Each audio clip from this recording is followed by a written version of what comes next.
we are with the Karabakh peace process, or the lack of it. I'm going to talk to you a little about this. Is the updated version of my book, Black Garden, which came out this summer. Unfortunately, I wrote the first edition came out in 2003. Unfortunately, this edition is, as I say, even thicker and even blacker than the first edition of Black Garden.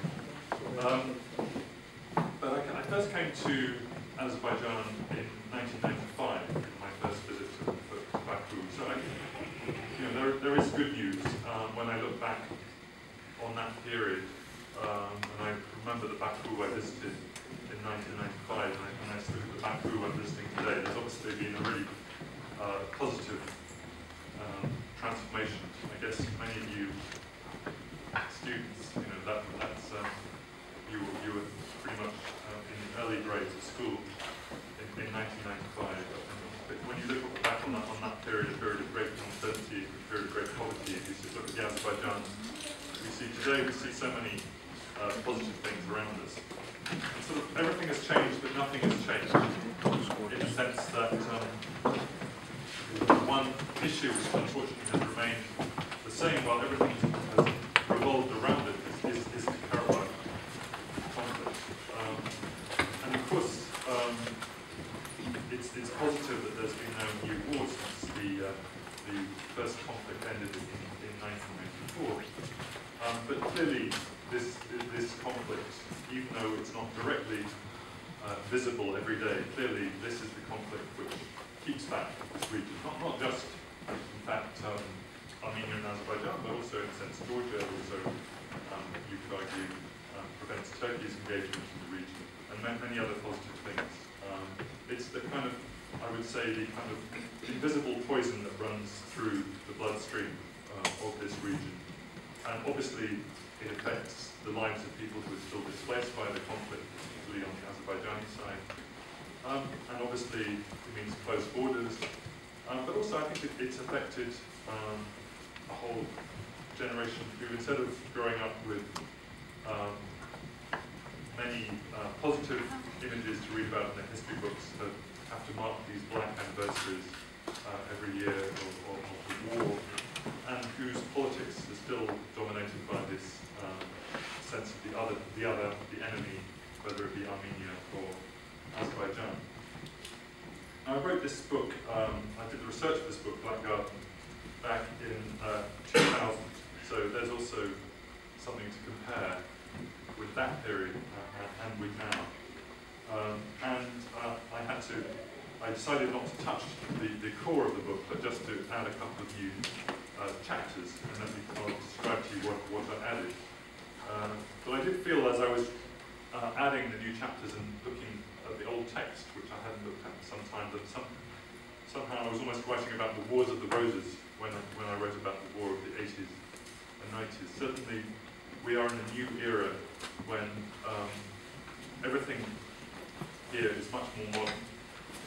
Both the peaceful infrastructure, but also the weapons of war are much more modern in this conflict. And this conflict that I was writing about was a small regional conflict fought with very low technology weapons. Now, if there were to be a new conflict, it would be fought with vastly more destructive weapons. I fear that if there was a new conflict, it would probably do about as much damage in 1 week as the previous conflict did in 3 or 4 years. One thing I wanted to do, and I hadn't done in the previous edition, was go to Georgia. And I'll tell you why. Because in Georgia, and this is very interesting. This could be a kind of PhD subject in itself. This one village I visited in Georgia. In Georgia, there are a few villages, and I visited one of them, which are in southern Georgia and have a mixed Azerbaijani and Armenian population. And I went to one of these villages and I described it. Tikali is not one of them, actually. Tikali, I think, is mainly pretty much Azeri. But the one I went to anyway, I mean, there's a few of them. It's called Pojulny. It's near South Caucasus. It has about a population of a few hundred people. Hard to say because a lot of young people have left and are working in Russia, like all over the Caucasus. But about 3/4 of the population is Azerbaijani, and 1/4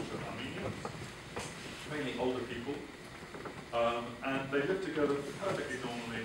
They wander around. There's 2 shops in the village. They wander in and out of the shops. They talk to each other. They go to each other's weddings or funerals.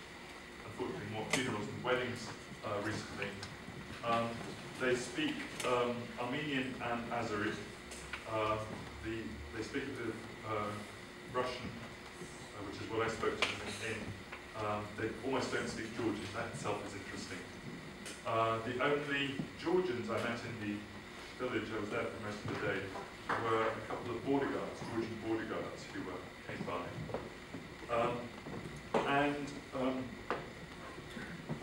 Everyone knows who they are. They know I'm an Armenian or I'm an Azeri, but they don't have a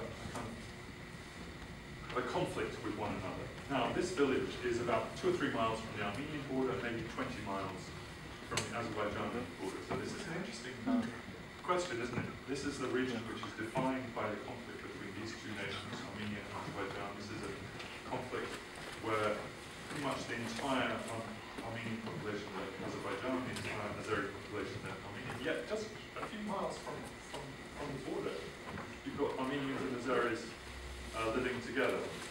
And I think this tells us a lot about what this conflict is and what it isn't. I think what it tells you that it isn't is this is not an ethnic conflict in the sense that this is not a conflict in which one ethnicity hates another. And what happens in Armenia also, of course, happens in other places. It happens in Moscow, where Armenians and Azeris are constantly trading together, working together, studying together, and they don't kill each other because one side is Armenian and one is Azeri. Maybe you could say that this whole concept of ethnic conflict is a myth around the world, but I would say there are ethnic groups which do have considerably more that divides them than Armenians and Azeris. Israelis and Palestinians might be an obvious example. Armenians and Azeris really do have, outside the conflict zone, they do get along pretty well. And in fact, both Armenians and Azeris in Georgia seem to get along with each other better than they do with the Georgians. You go to some of these markets in Georgia, and there are no Georgians there at all. I think Armenians and Azeris are more naturally mercantile in a way than Georgians. So what's different about this village? Well, why they're not fighting each other? Clearly, these are not better people, more virtuous people in the village of Georgia. I guess for me, the answer, when I asked myself what the answer was, it's about security. What do I mean by that? What I mean by that is if in this village of Korjani, if someone, let's imagine that a drunk Armenian smashes the window of his an Azeri neighbor, or an Azeri steals the car of an Armenian, they can pick up the phone and they can call the Georgian policeman. And the Georgian policeman can come in and he can say, take witness statements, look what's happened, and he can take action, he can say who's wrong, who's right, he can take action and restore order. Now, I think what we saw in the Karabakh conflict was two peoples living side by side throughout most of the 20th century. They had had conflict earlier in the 20th century, but living most of the 20th century side by side, again, quite normally, hundreds of thousands of Armenians, for example, living here in Baku, 200,000 Azeris living in Armenia, and there was a policeman most of that time. Okay, a policeman that most people didn't like. He was called the Soviet policeman. But when it came to everyday problems, the policeman would come in and sort things out. There were, as many of you know, there were after football matches here in the Soviet times. There would often, when Ararat was playing here, there'd be trouble. People might, throw stones or break windows or something. But order would usually be restored after a few hours. By the way, it used to be no different when I was growing up in England. The England and Scotland match was being played. You didn't want to go out on the street because some Scots football fans might be, smash your window. So it's not just in the Caucasus either. So there was a policeman, and in the late 80s, that policeman kind of melted away. He lost his role. The Soviet Union started to weaken and loosen, and no one really trusted the policeman anymore. And then there was this disputed territory in the middle called Karabakh, and both sides said, actually, we want this territory all to ourselves. I'm generalizing here, obviously. And when the trouble started, there was no policeman to call on, and therefore, what you do, you form your own police, you form your own parliament, paramilitary, and slowly from that point, the two communities started to divide, then to kind of throw up walls against each other, then to throw each other out, and you ended up with a full-scale war. Clearly, I've given you a big generalization there, but I think my general point is that this conflict is about security, and the kind of hole in the heart of this conflict is that no one has filled that security vacuum which opened in this region since the 1980s. And of course the Armenians were the ones who successfully exploited, at a great cost obviously to both sides, but doing it themselves, successfully filled that security vacuum by winning the war, throwing out the Azeris, occupying the territory they do, claiming Karabakh in 1994. Let me just show you one other thing from this book. We were talking as a group earlier, so I should share this with you as well. Something I didn't include in the first edition of this book. You probably can't see it. It's a picture from Yalta in 1986, a vacation picture. It's a picture of a group of young Soviet people, I guess in their 30s or 40s, and they're on vacation together. And the man on the right is Robert Kocharian. He's the man who then became president of Armenia, and he's sitting with a group of Azeri friends from Karabakh in 1986 in a sanatorium in Yalta on holiday. Nothing remarkable in that, apart from 2 years later, Robert Kocharian became one of the leaders of the Karabakh movement, and then in 1998, 12 years later, he became president of Armenia, and the man responsible for fighting the war with Azerbaijan, and also for uttering a famous phrase that Armenians and Azeris are ethnically incompatible. Well, I decided for the new edition of this book that I didn't disagree with that. I disagreed with that phrase, and that I would remind Mr. Kocharian, if he's picked up the book, that you yourself didn't believe that Armenians and Azeris were ethnically incompatible in 1986. So what has changed in the last, let me tell you, what's changed since 2003, since I first published this book? Well, unfortunately, I see that the Karabakh conflict has become one of those conflicts which, if in the early phase there was some feeling of urgency about resolution, that everyone's got rather tired, rather comfortable, unfortunately, with the status quo, with the peace process. And everyone pretty much knows the formula. How many of you know that, for example, the 3 co-chairs are in Baku today? Did any of you know that? Or most of you didn't know that. How many of you have any confidence that the 3 co-chairs have got some great new ideas and this conflict is going to be solved anytime soon? Absolutely none of you. What does this tell us? This tells us that pretty much, unfortunately, the status quo is not good. The status quo is hurting, but people have adapted to it. They've stopped noticing the elephant in the room. People have grown comfortable. And they've also grown comfortable with, as it were, this kind of ritual hostility towards the other side. And to be cynical, one might say that it's quite useful sometimes if you have problems, domestic problems, and you're the leader of a country, or one of the ministers, and you could say, well, you're accused, you say we've got problems with this and problems with that, but don't forget, the Azerbaijanis are there, they want to invade tomorrow, or don't forget the Armenians are occupying our land. So, there are other more important issues than the small mistakes I've been making. In other words, it's very easy to deflect domestic criticism and to use the conflict for your own personal agenda. I guess the other thing that's happened in the last 13 years, which is obviously really important, is that when I first started studying this conflict, Armenia and Azerbaijan were roughly on the same level of poverty and so on. And since then, obviously, Azerbaijan has moved forward dramatically. I think I was looking at the figures the other day. The combined GDP of Azerbaijan in 1995, when I first visited, was just $3 billion. It's now worth more than $70 billion in 2013. So that's obviously thanks chiefly to the oil boom. Azerbaijan has become a real state. It's put itself on the international map. And clearly that has consequences too.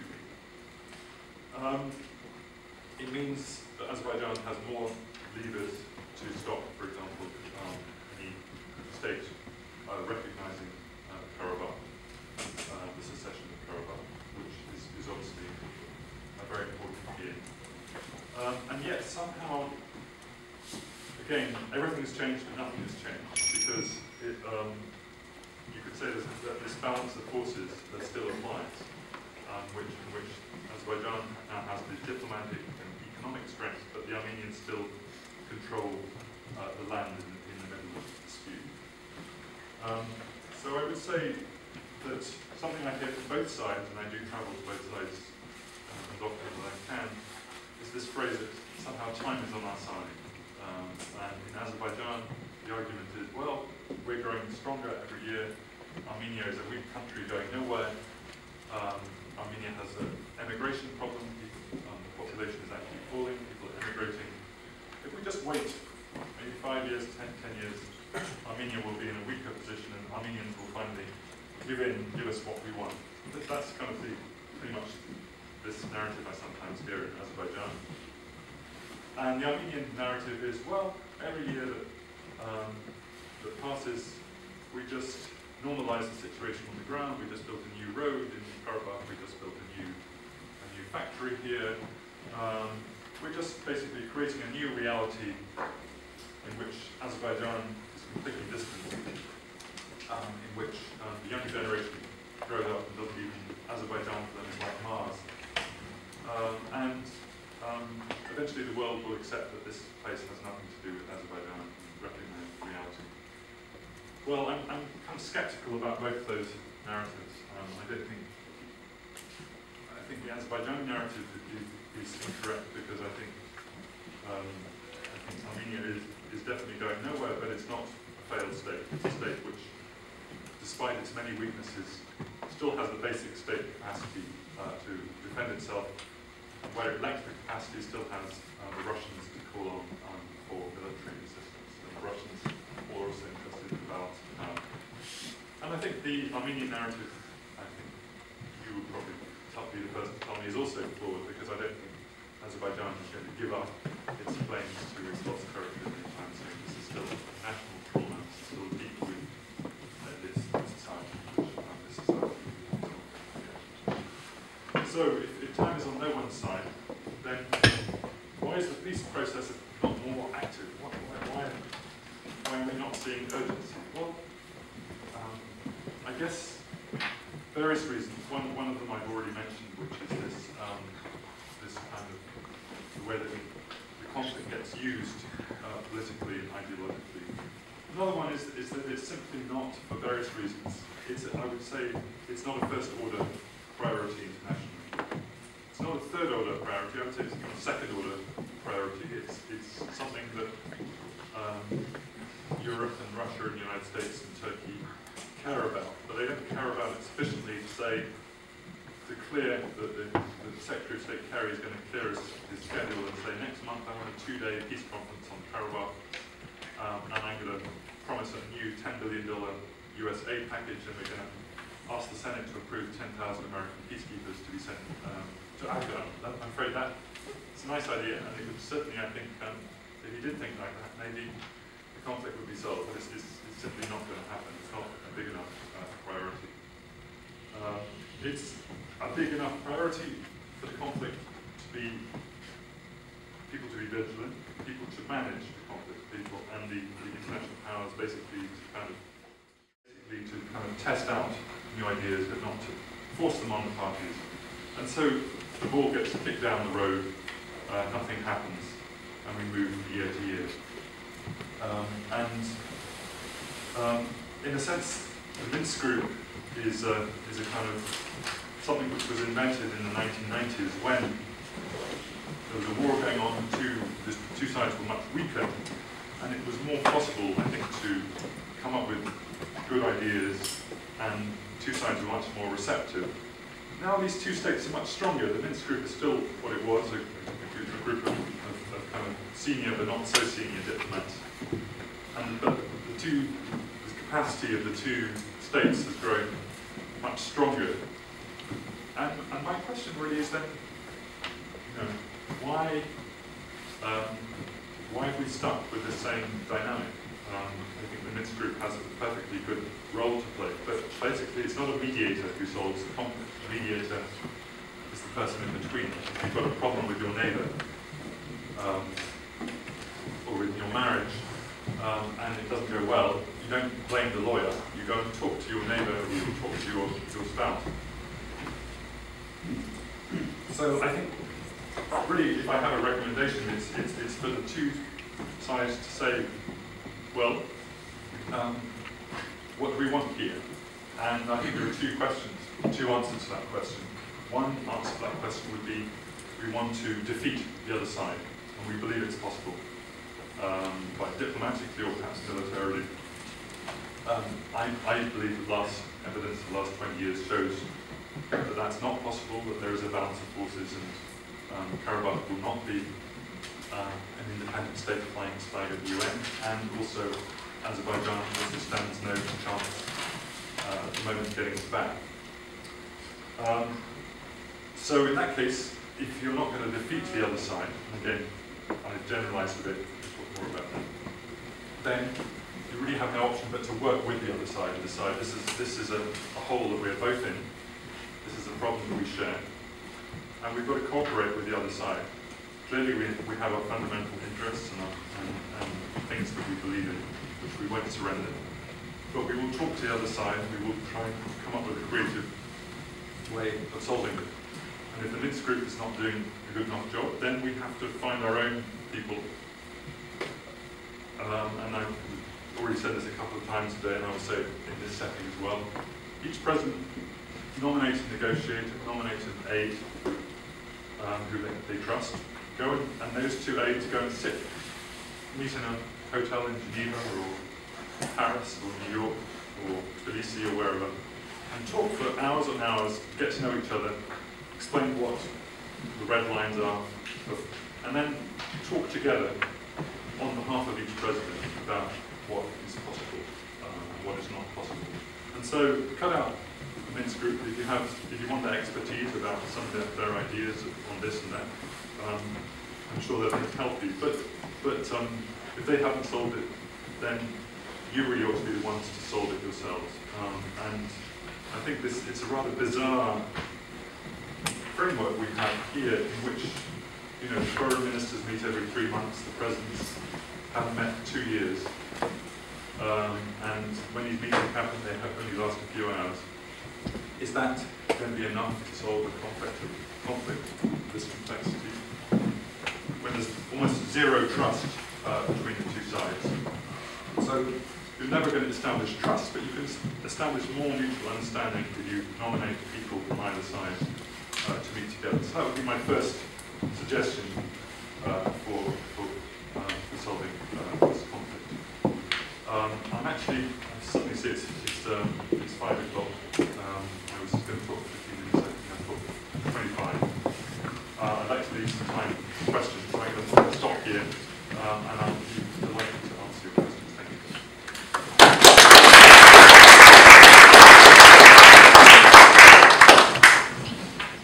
I'd like to ask a question. I'm British, and I'm the instigator of the lobby movement on Facebook, which I find very interesting in social media, given the Arab Spring initiatives, to have 884 enforced. And my question is, if 2 decades ago the Soviets stopped being policemen in this region, even before that time, the United Nations were the simple policemen. And if the United Nations made a resolution, 884, shouldn't they be responsible for enforcing it? Or do we have a dog with no teeth? Well, that's an interesting point which I haven't heard made before. I guess one would have to say, what is the status of a UN resolution until there's also, what are the ones on the West Bank, 338? I can't remember. We can talk about those at maybe a different lecture. Yes. No, but I mean, there's a general point, which is UN resolutions are parts to the specific moment, and an effort is made to enforce them, and if it doesn't happen, what do you do next? I guess the answer the Minsk group would have to that is that so those UN resolutions were passed during the war, and they also called for negotiated settlement. They called for a peaceful outcome, and that the Minsk group is tackling that, and the outcome will be what's had in those resolutions, which is the withdrawal from territory. I think those that were resolutions of their time, which I think had important things to say, but to base the whole 20 years later, your whole resolution and process around that would be pretty difficult. I think, as I said before, I think another way of saying about the international aspect of this, if we could move Armenia and Azerbaijan and Karabakh to the Balkans, well, that maybe we would solve things, because suddenly, the Balkans, ultimately, Europe and the United States decided that they couldn't tolerate this the Bosnian conflict going on, and they got together data and came up with a resolution. But, and this is the big but, they also put in the huge resources, the reconstruction efforts, the huge peacekeeping force, and so on to enforce it. I don't really see the latter part, unfortunately, the enforcement mechanism. Okay. It's interesting that you bring up because, of course, that was the Beijing United Nations initiative of the so-called 80s. In the 90s, we've had the regime change in the Middle East, namely Iraq, and we've seen the precipitation of Arab Spring ripple through the Middle East from that. But today, and very currently, we have a situation which His Excellency James Holland might be acutely aware. There's a little winter happening, excuse the pun, in Moscow. It's the Snowden effect, and doesn't that escalate and skew the Karabakh issue from being a second-class level of interest at the United Nations to first class? Because Edward Snowden, for good or bad, obviously he has taken an oath of allegiance, which he's betrayed, so he is a traitor. Just like Oleg Gordievsky is a traitor. He seems to be being harbored by powers that be in some place. Those powers also seem to be protecting the occupiers of Karabakh, and therefore to move the thoughts that maybe Karabakh and its mineral wealth should be given back to the Azerbaijan people. We have Mr. Snowden creating chaos within NATO and the wider world by telling truths as they may be, but truths that are self-evident and everyone knows about. If I just put simply, that if you're unimportant, nobody wants to spy on you. If you are important, you will be spied upon, and quite rightly too.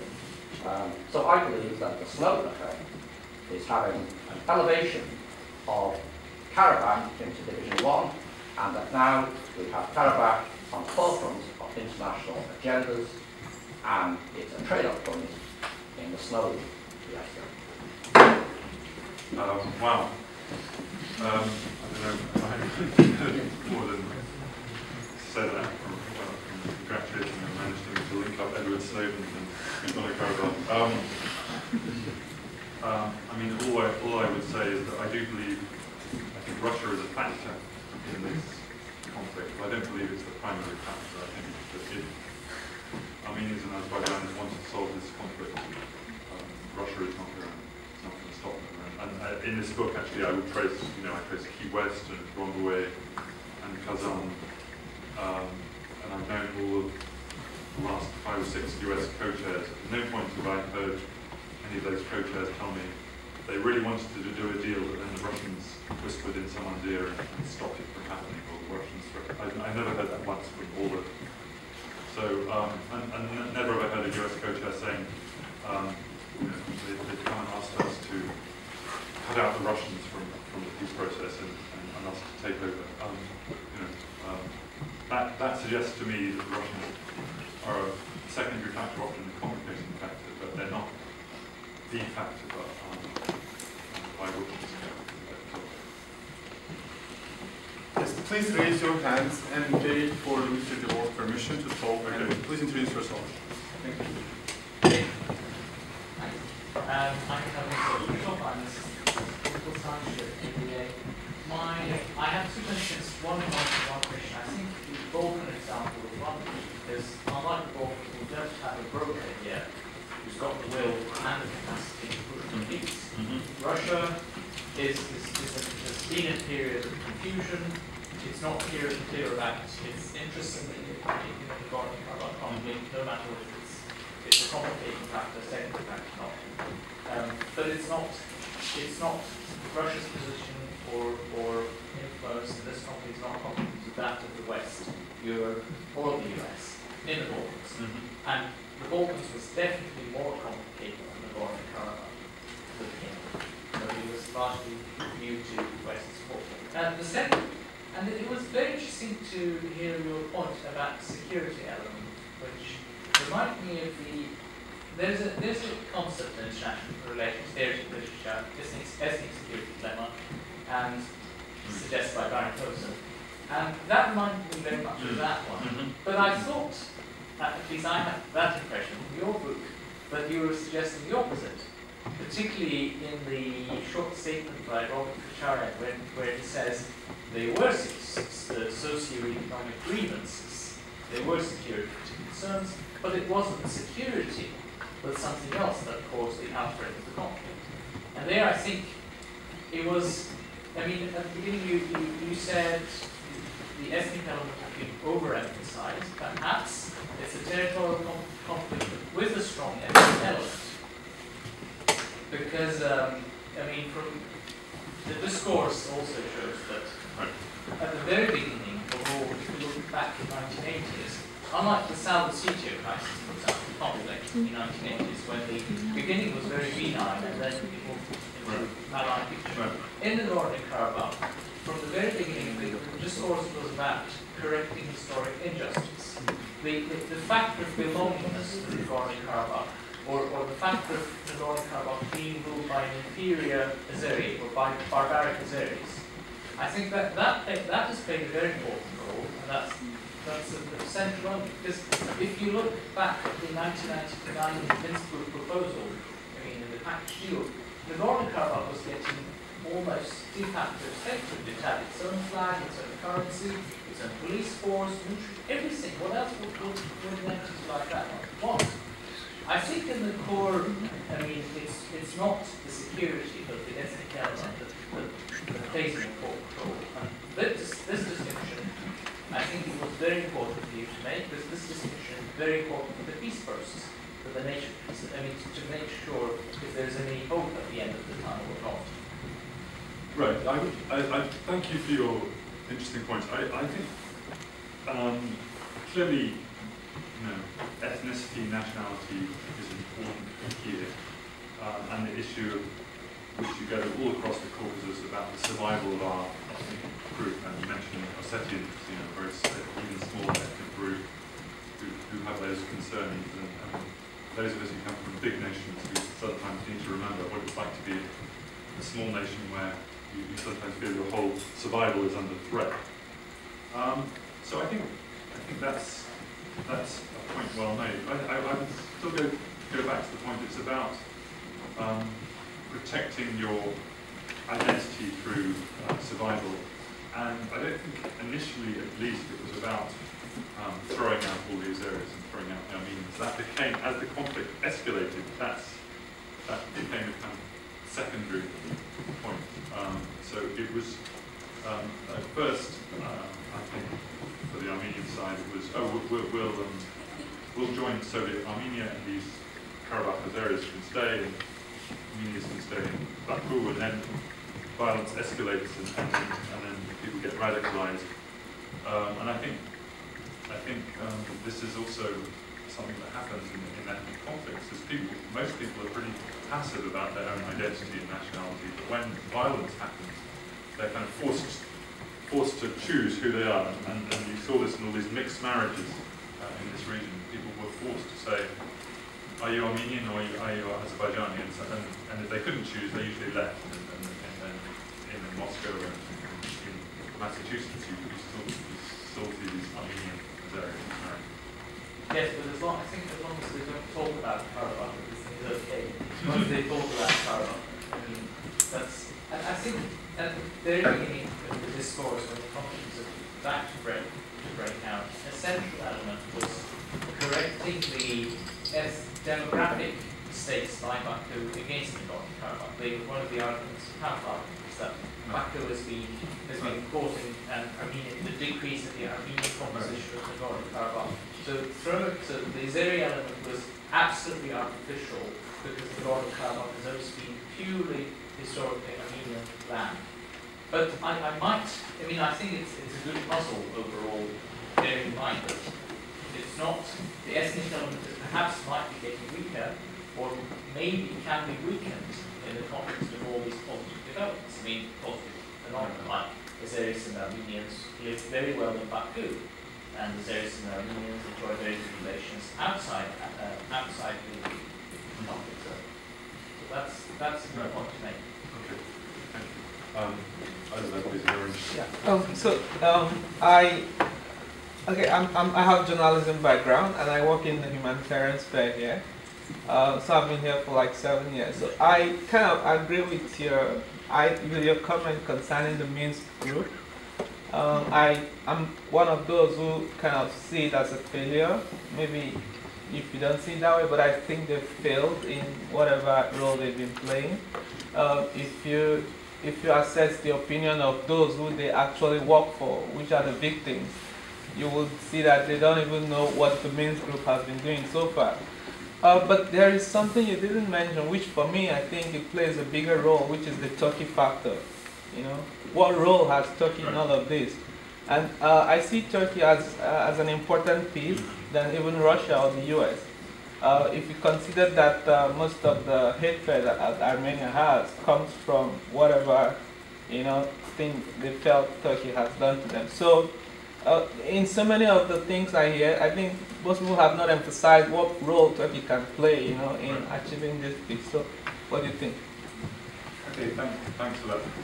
I wouldn't say necessarily the Minsk group has failed to find a resolution to the conflict, but maybe that was asking too much of the Minsk group. And I would say, again, make the point that the mediator's job is to mediate, it's to be the person in the middle.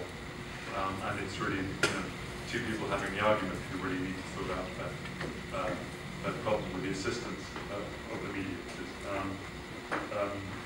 The Minsk group doesn't have much to be proud about, but it's at least, two sides are still talking, and the ceasefire still exists, and maybe that's a modest thing to do, modest achievement.